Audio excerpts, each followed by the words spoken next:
She had served a patron with genuine warmth and, as a consequence, lost her job, but the following morning she strode back in as the leader.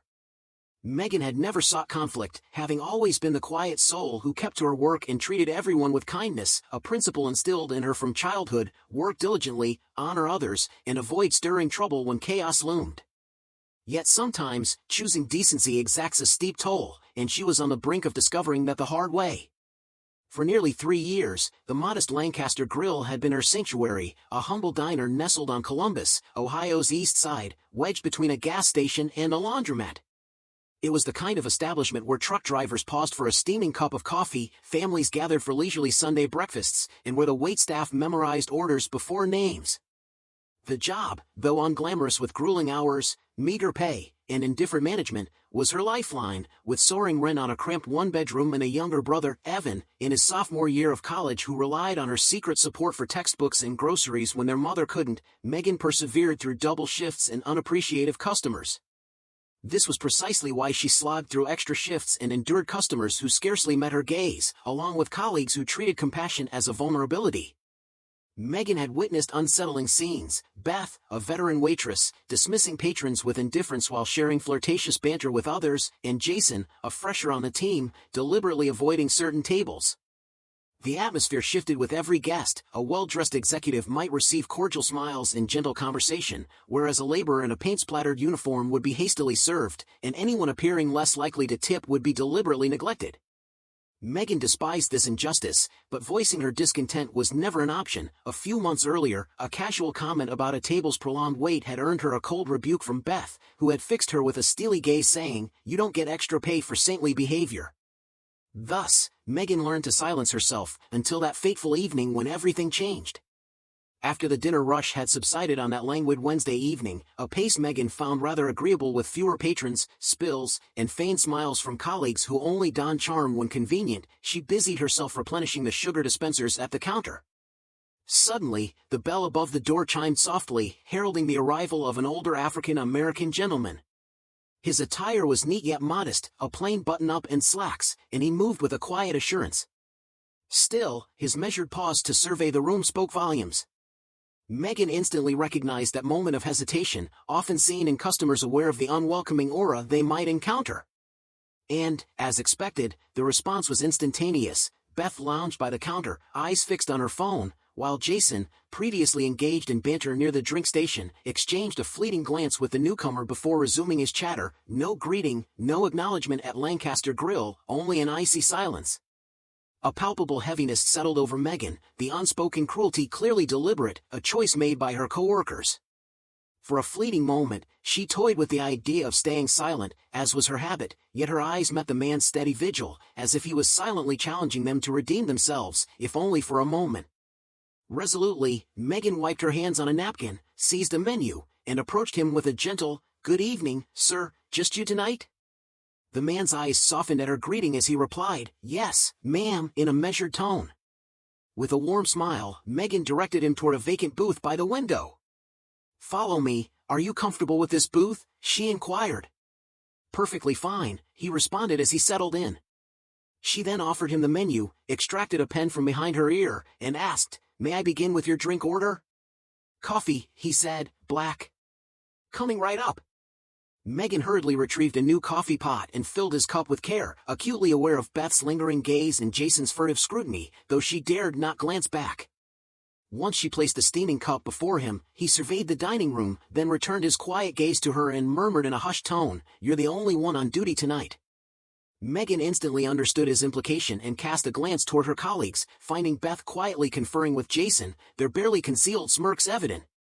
"Feels like it sometimes," she remarked, prompting a soft chuckle from him as he flipped through the menu. "What's popular here?" he inquired.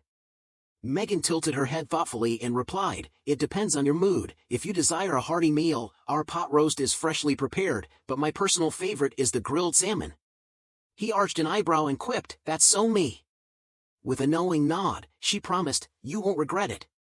His small, genuine smile affirmed his choice. "Salmon it is."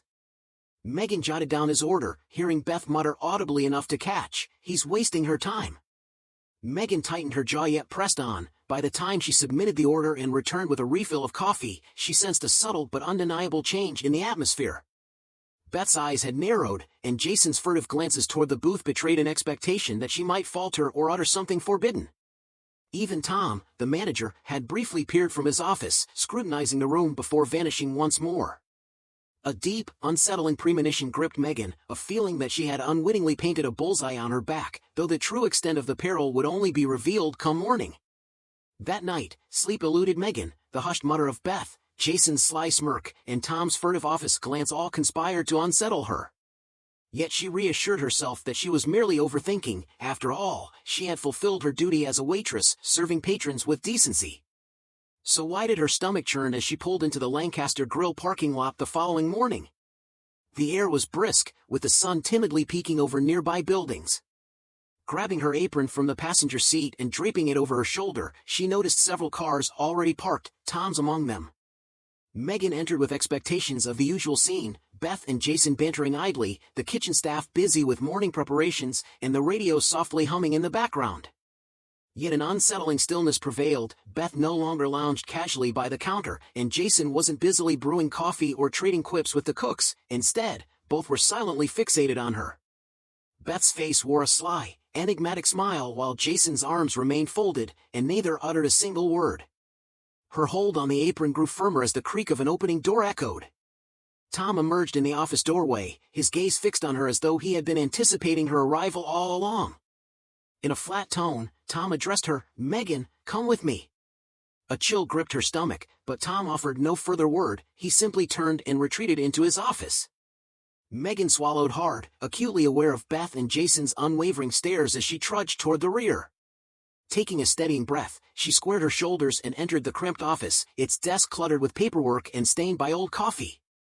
A file lay open before Tom, though his eyes were not on it. Instead, he leaned back in his chair, exhaled slowly, and declared, "We're letting you go." The words struck her like a crushing blow. Megan blinked, her mind racing to decipher the sudden declaration as Tom's impassive expression remained unchanged. "It's not working out," he stated, her heart pounded in disbelief. She emitted a sharp, humorless laugh, protesting, "I've been here for nearly 3 years, never missing a shift, never late." Tom exhaled through his nostrils as if wearied by the dialogue. "It's a decision we've made," he finished. Megan instantly grasped the implication, her throat constricted as she realized, "This is because of last night, isn't it?" Tom offered no confirmation, his silence spoke volumes. Heat flushed her face as she murmured, "So I'm fired for simply doing my job?" Tom's fingers drummed on the desk as he replied, "You can collect your final paycheck next week." That was all, no warning, no explanation, just termination. Megan's fists clenched in anger, yet she recognized futility in arguing. She unfastened her apron and draped it over a chair before turning to depart. Pausing at the doorway, she forced herself to glance back at Tom and said steadily, "You know, this isn't right." Tom remained unmoved. With a resigned shake of her head, Megan exited. Beth lingered near the counter as Megan re-entered the main dining area, a knowing smirk playing on her lips. Jason, feigning a task as he wiped down a table, could not conceal the gleam of satisfaction in his eyes. They had clearly been anticipating this very moment. A burning flush of anger, not shame, rose in Megan's cheeks. She yearned to speak out, to confront them, create a scene, and demand an explanation for their cold-heartedness, yet she refrained, determined not to grant them the satisfaction of a reaction. Resolutely, she lifted her chin, passed by them in silence, and strode out into the biting morning air. For the first time in 3 years, she found herself jobless, without a paycheck or any safety net. She climbed into her car, slammed the door, and grasped the steering wheel with such force that her knuckles turned white. Her breath came in rapid, sharp bursts as worry flooded her mind. How would she pay the rent? How could she support Evan with his groceries? Megan ignored the insistent buzz of her phone at first, her eyes fixed blankly on the windshield as her thoughts whirled. But then she noticed an unknown number flashing on the screen. With a moment's hesitation and trembling hand, she answered, "Hello." A deep, steady, and unmistakably familiar voice resonated through the line. "Megan, this is Richard Lawson." Frowning, she stammered, "I'm sorry, who?" before he interjected, "The man you served last night at Lancaster Grill." Her breath caught as she straightened in her seat. "Oh, yes, sir. How can I help you? After a brief pause, Richard continued, I heard what happened. Megan's stomach churned. Evidently, news traveled swiftly in a place like Lancaster Grill. She replied with a bitter laugh, yeah, well, I suppose I should have just ignored you like everyone else. Then Richard's next words brought her to a standstill. That's exactly why I'm calling. This isn't the end of your story, Megan, it's merely the beginning. Her grip on the phone tightened further. Megan couldn't fathom why Richard Lawson, whom she had assumed was merely another customer, was calling her on the morning after her dismissal. Her heart pounded as she sat up a little straighter in the driver's seat. Megan hesitated. I'm sorry, what do you mean? A pause ensued before Richard's steady, deliberate voice returned. I wasn't merely present for dinner last night, Megan. I was there to observe how my employees treat people. Megan blinked in confusion. Your employees? I own Lancaster Grill. Richard replied simply, yes. For a moment, the words barely registered. She sat frozen, her breath caught in a limbo between disbelief and shock. I'm sorry, what? She finally managed. You heard me, he affirmed. Megan pressed her fingers against her temples. So you're telling me you own this place? She asked. Yes, and last night, you were essentially, what, inspecting it, Richard explained. I have a habit of visiting my restaurants unannounced, no formal inspections, no forewarning, I come in incognito as a regular customer. That's how you uncover the truth of how a business truly operates. Megan's chest tightened further as she inquired, and what did you learn? Richard sighed, that I have a serious problem with my staff. Megan responded with a humorless laugh, yeah, no kidding. After another pause, Richard inquired, how long have you worked there? Almost 3 years, she replied, and I've never missed a shift, never been late. I keep my head down, do my job, and treat people like human beings. A note of frustrated resignation crept into her voice, yet evidently, that was sufficient to justify her firing. That's exactly why I'm calling, Richard stated. Megan furrowed her brows. I don't understand. Richard fell silent for a moment before continuing, I let them fire you on purpose. Her stomach plummeted. You what? She gasped. I needed to see what they would do, Richard explained. I wanted to determine whether this was merely about poor service or indicative of a deeper issue, and now, I have my answer. Megan shook her head, exclaiming, so you allowed them to fire me just to prove a point? Richard conceded, I know it wasn't fair, but now I know precisely whom I cannot trust to run my business the way it ought to be managed. Megan's pulse thundered in her ears as she asked, and what does that mean for me? A shift occurred in Richard's tone, firm, almost commanding. It means I need someone I can trust, someone who truly comprehends what it means to run a restaurant with fairness, someone who doesn't arbitrarily decide who deserves dignity based on personal biases. Megan frowned. I still don't see what this has to do with me.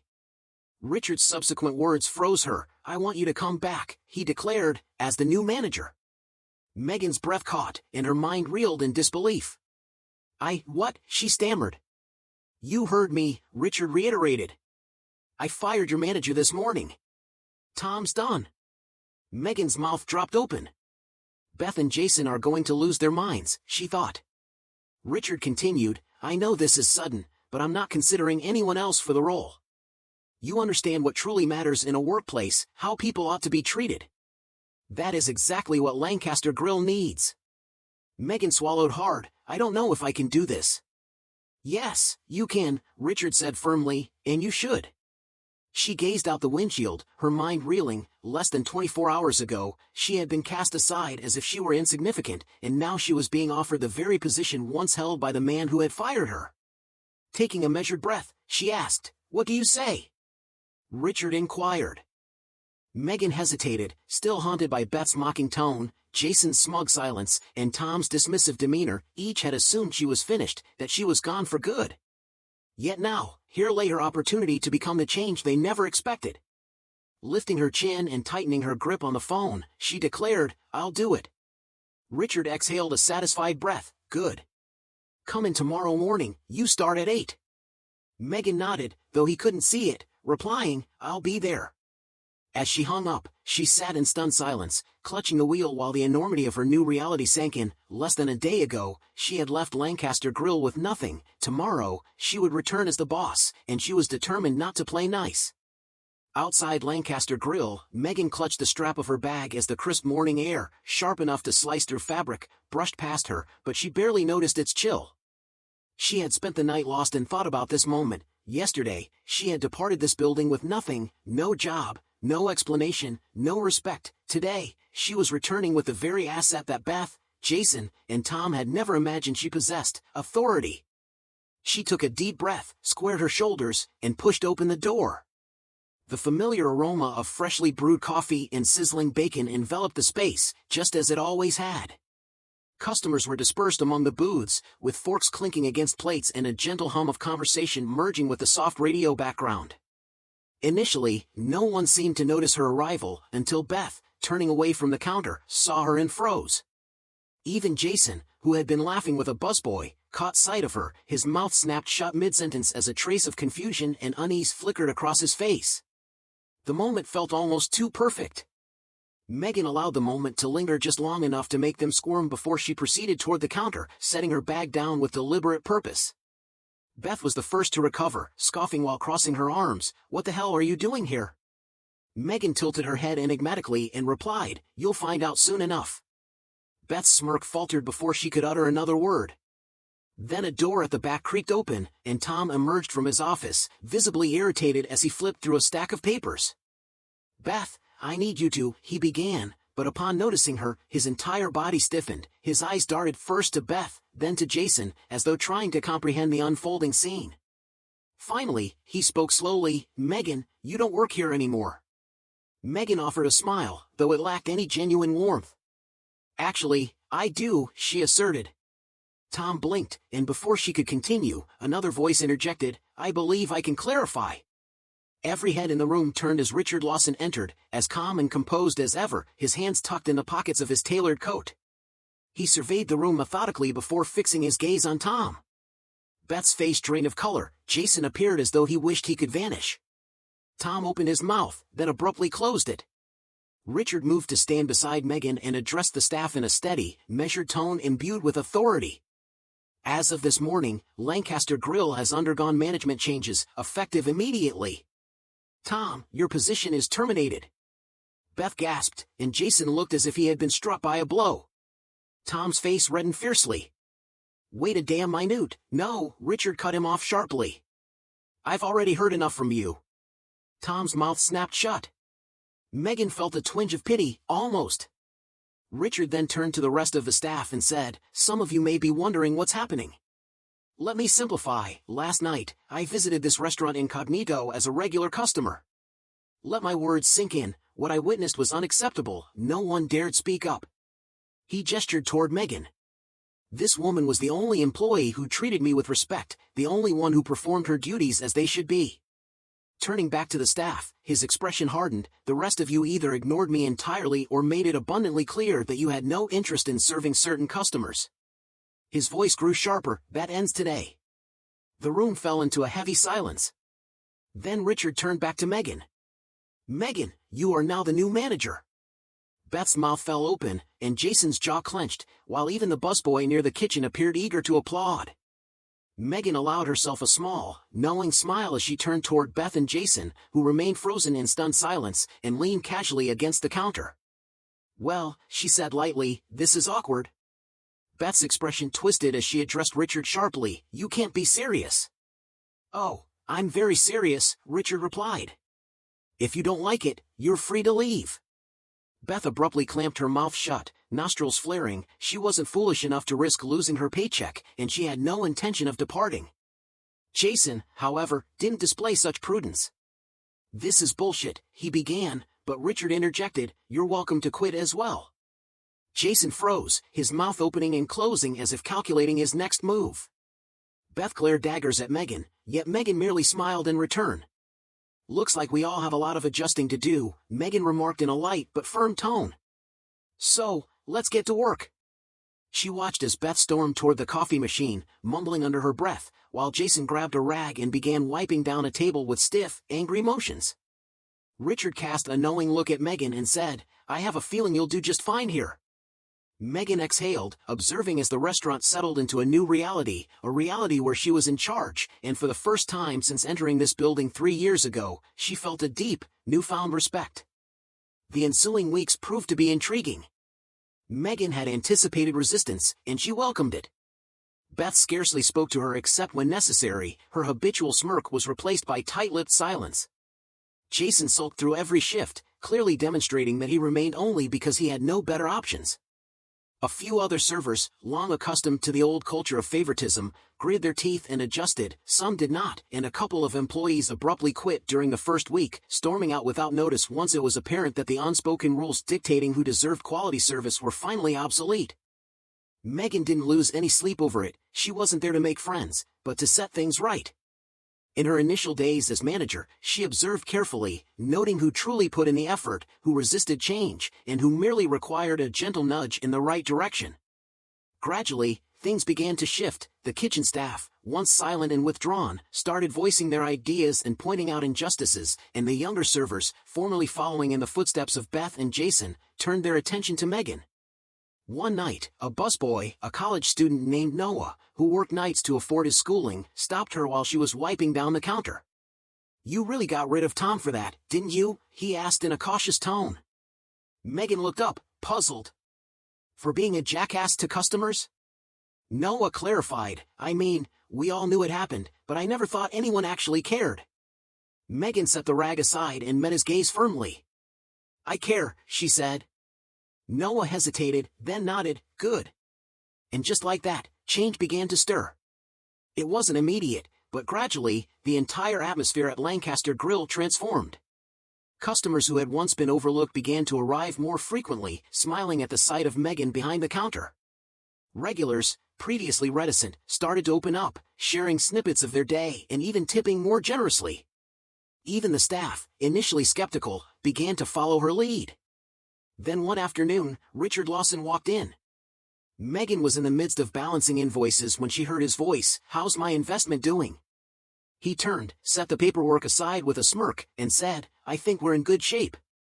Richard glanced around. The restaurant was bustling, not merely with customers, but with a revitalized energy.